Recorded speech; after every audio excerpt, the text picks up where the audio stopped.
than he gets, Mr. Ian Lee.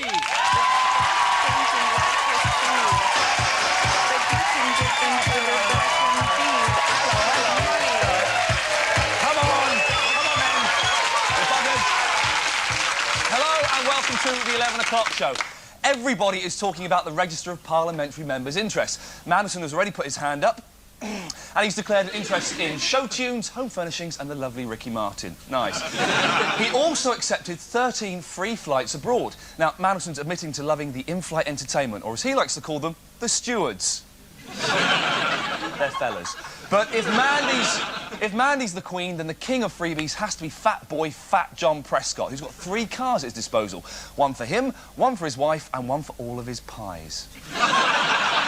And questions are being asked after John Major made £1 million last year. How did he get it? Well, I don't know, but Emma Noble's his daughter-in-law. He got a video camera, holding the guest bedroom wall. Work it out for yourself. I've tried it, I know. But that's enough parliamentary palavers. Ladies and gentlemen, please welcome the girl who's always a vote winner, Miss Daisy Donovan.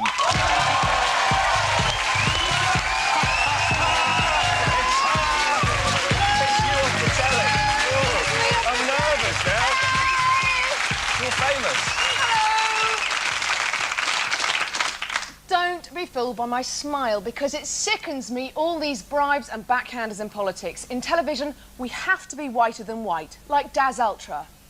The housewife's choice. Thank you very much, Daisy. It's all right. Let me tell you what's coming up on tonight's show.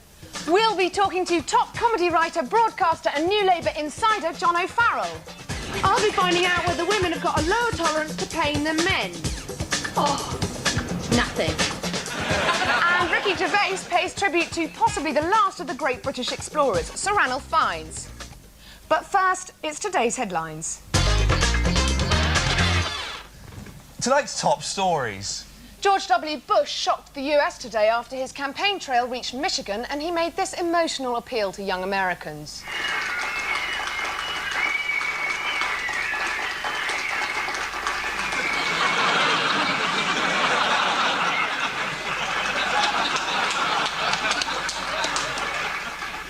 An astronomer claims that colleagues on the space shuttle had sex in 10 different positions to test for the effects of weightlessness. The experiment had to be abandoned after a couple broke up on re-entry. There was further embarrassment for the bungling NHS when the retiring chief, Sir Alan Langlands, received a gift-wrapped pacemaker. Unfortunately, a pensioner on the geriatric ward was fitted with a carriage clock. Sir Ranulph Fiennes has given up his solo attempt to reach the North Pole after suffering frostbite. He said, "A part of me will always be out there. My penis." He abandoned the attempt after his sledge got stuck in ice. He said he could have done with a toe, but they'd all fallen off. And those were tonight's headlines.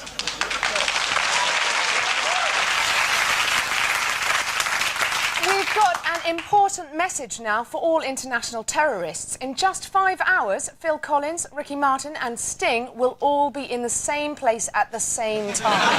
No, we're not saying bomb the Grammys. We're just saying Phil Collins, Ricky Martin and Sting.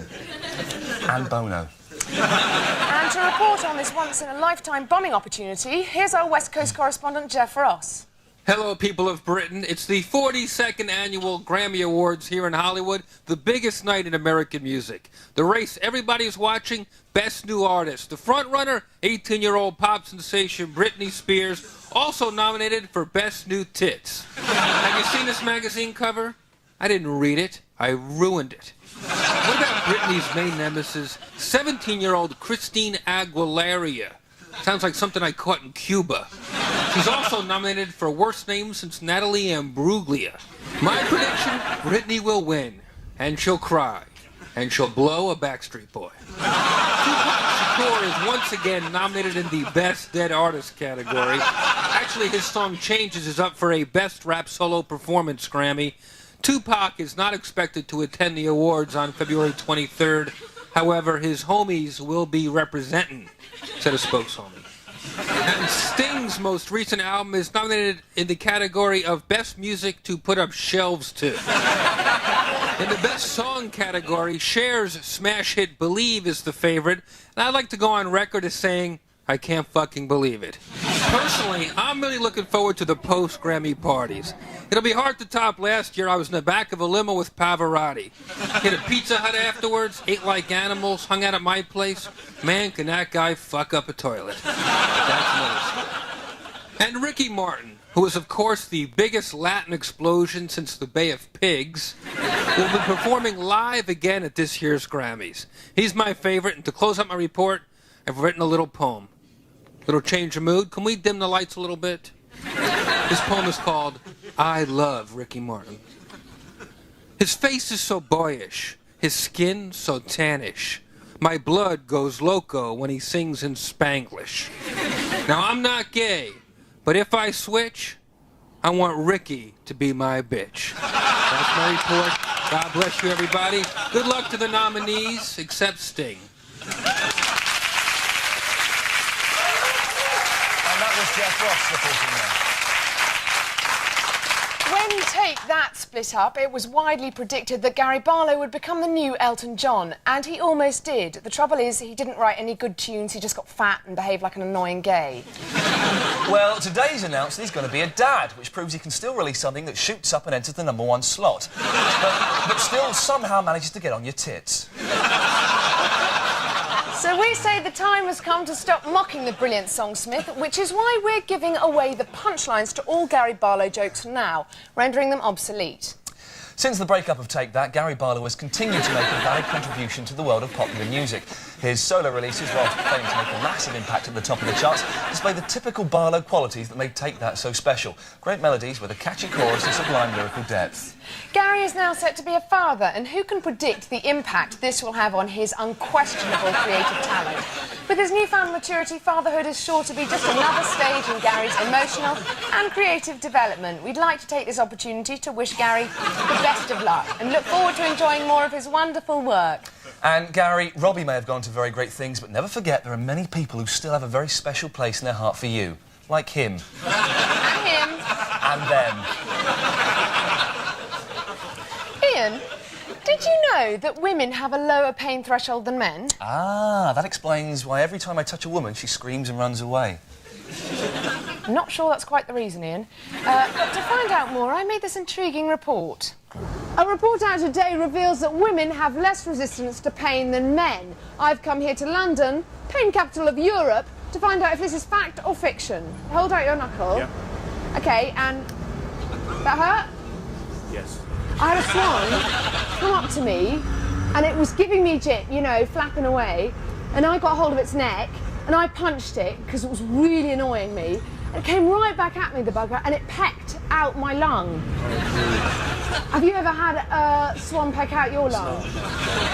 You're so, you know, you don't really know about pain, do you? The report was actually finalised by a man, and they worked on mice in America. Now, this is the man mouse, OK? So if we just... this is a different kind of pain. Oh. OK, that's a male mouse. Right. There you go. OK. Is that painful? Yes. Thanks. See ya.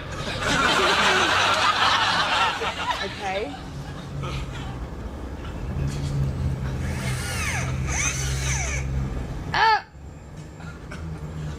That's, you see, that was more painful for her. I think the mouse died. I think the mouse died.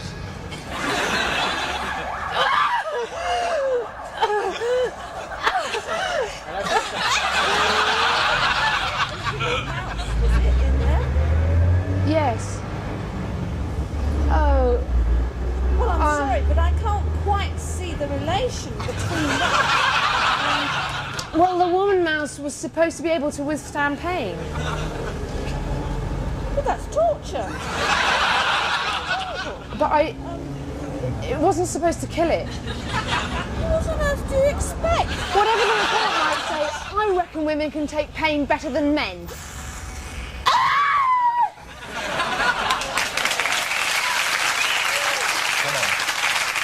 Well, that's it for part 1. Still to come in part 2, new Labour insider John O'Farrell dishes the dirt on Mandelson, Livingston and all Blair's friends and foes. Plus, Ricky Gervais follows in the frozen footsteps of Sir Ranulph Fiennes. But first, please stop, look and listen to this charity appeal. Hello. Imagine you're a tiger. Strong, powerful, beautiful markings, the king of the jungle. Muscle, sinew, ready to pounce at any moment. Now imagine you're laid out on the floor of a posh bloke's living room as a rug. Your eyes have been replaced by marbles, and your balls ground up and eaten by some Chinese bloke because he can't get a hard-on. You know, it needn't happen. Please, please send us some money now. Have a heart. Come on. Don't be a c***.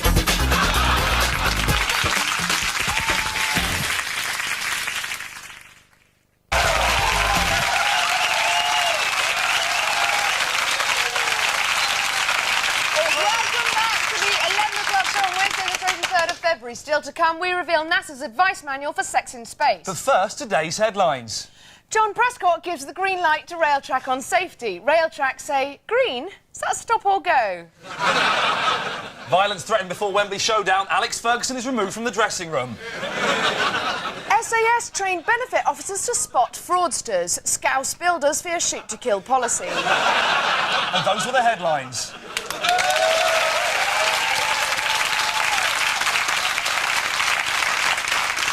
Put a man on the moon, now they're trying to put a man in a womb. A French astronomer claimed today that in 1996 NASA conducted sex experiments in space. His revelations have led experts to question whether we've been told the truth about previous missions. When Neil Armstrong declared the Eagle has landed, was it actually a coded phrase meaning, Houston, I'm sunk to the nuts?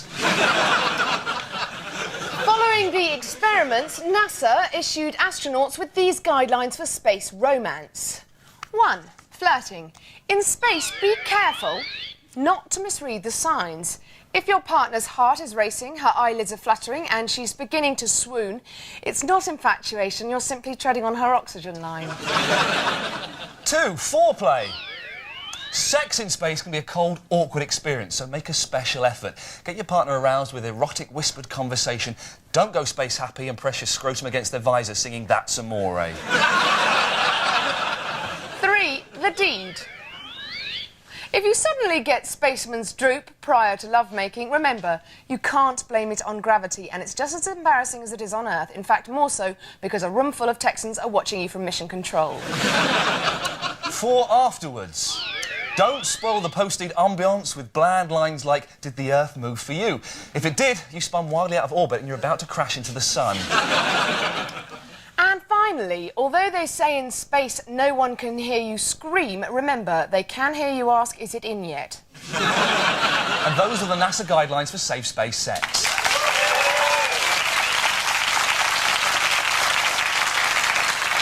Now, in the modern world, there are only a few things left to be discovered. The secret of time travel, a cure for cancer, and why do only fools and horses work?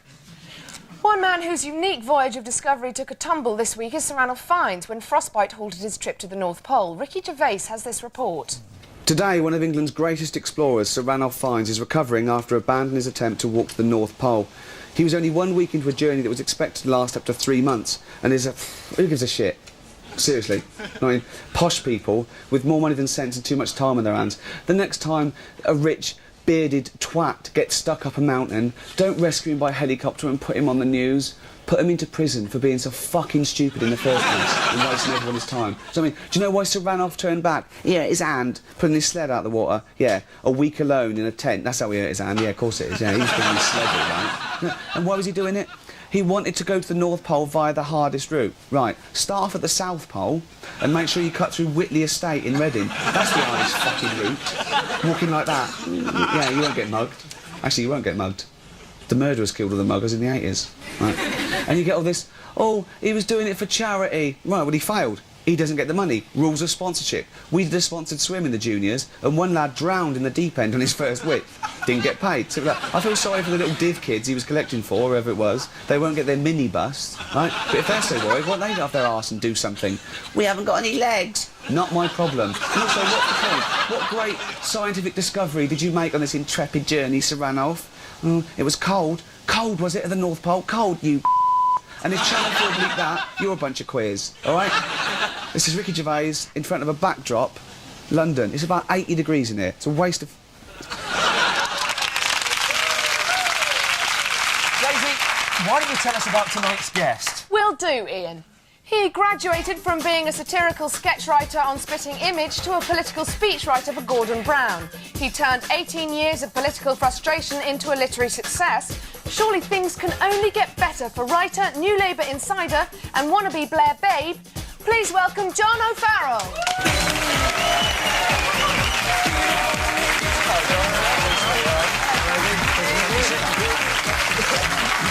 Thank you very much for popping along. Well, thank you for having me. New Labour's honeymoon is over and things just seem to be getting worse and worse for Tony Blair. We've given you a massive backhander to be our inside source. We want to know who are Tony's friends and who are his foes, OK? Now, the story that won't go away, Red Ken Livingstone, he lost the race to be Labour's official mayoral candidate. Is he Tony Blair's friend or foe? Well, I think he's looking like a foe, isn't he, really?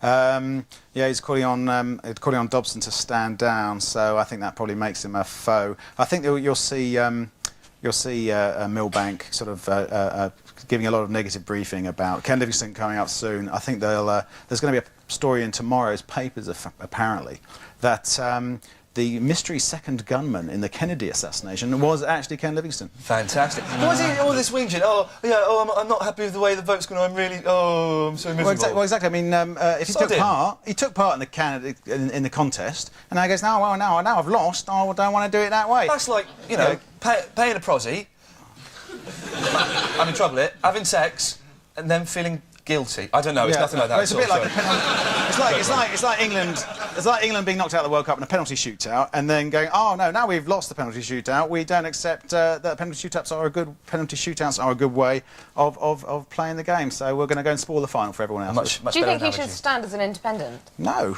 He's first of all, it would tear the Labour Party down the middle in London, which I don't want to happen, and also just help the Tories. So the only logical explanation, if he does, is that he is in a secret love affair with Anne Widdecombe. Imagine the footage of that. Just Livingstone's face bearing down on you like that would turn my I'm trying to imagine the child, and I've got Robin Cook's face. Yeah, with the beard at birth as well, that's the thing. We've heard all the rumours that Chancellor Gordon Brown and Tony Blair don't get on. Is this true, friend or foe? No, they're still friends. They're a bit like the Likely Lads, really. Tony's settled down, you know, and he's got kids and everything, and Shree's like Thelma, and you've got Gordon next door, you know, trying to get him to come down the pub and watch the football and redistribute wealth, you know. Yeah, no, they're still friends, despite what everyone would like to have you believe, I think. Now, months ago, everybody loved Mo Mowlam. Now she's been painted as a bit mental by Downing Street. You know these people. Is she Tony's friend or foe?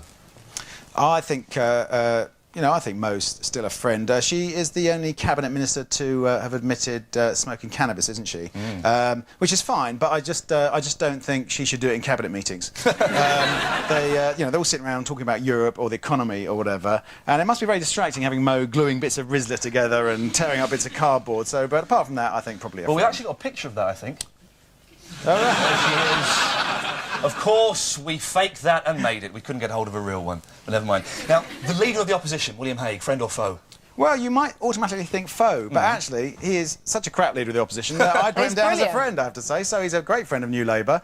I mean, you know, you have to feel sorry for poor William Hague sometimes, really, don't you? Because he looks like a baby. He's a little baby. He hasn't got charisma, has he? He's got sort of charisma. He's sort of got he's a political equivalent of a Wonder Bra. Yeah, he's sort of no visible support, but you know, makes the best out of the tits he's got. Portillo is tipped to be the next leader of the Conservative Party. Yes. What about the scary Anne Widdecombe? She seems more popular. Is she friend or foe, do you think? Well, she's got to be foe, hasn't she, Anne Widdecombe, really? But though, you know, in her defence, I think it's a bit unfair the way that people always, you know, go on about her looks all the time. I mean, we wouldn't make jokes about Robin Cook, for example, would we? Actually, no, we would, wouldn't we? Yeah, but no, I think what you have to say with Anne Widdecombe is, looks aside, is she a lovely person underneath? And the answer is no, unfortunately. I haven't got that one clear. Is the Queen a fan? Because they spent Millennium Night together at the Dome, didn't they? Do they get on? The Queen's going to have to shape up a bit, I'm afraid, because the government are looking at this proposal from Europe to have a single European monarch. Obviously, you know, there's going to be some pressure. The tough Germans want a German monarch, so that's one vote for the Queen. But Labour actually think of backing King Albert II of Belgium, just to annoy the Tories. Why not? Now, this weekend is Labour's centenary celebration. How do you think the Labour Party has stood up to the last 100 years? That's right, yes. It's 100 years ago this week that the Labour Party was formed, an event that many people in the House of Lords still remember clearly. But no, I think it was 3 o'clock today, 100 years ago, that the party was formed, and then at 3:05, the first person resigned because Labour had moved too far to the right. No, it's been a great 100 years because we started with no MPs and we end the century with our largest ever majority. So it's a great centenary. It's just a shame the first 97 years were a bit patchy. You know? Yeah, a bit hard. Well, this is what we predict for Labour's next 100 years. It's Tony Vader, ladies and gentlemen. Oh my God, that would mean that Margaret Thatcher's his mum or something. No, she's Davros. Ladies and gentlemen, John O'Farrell.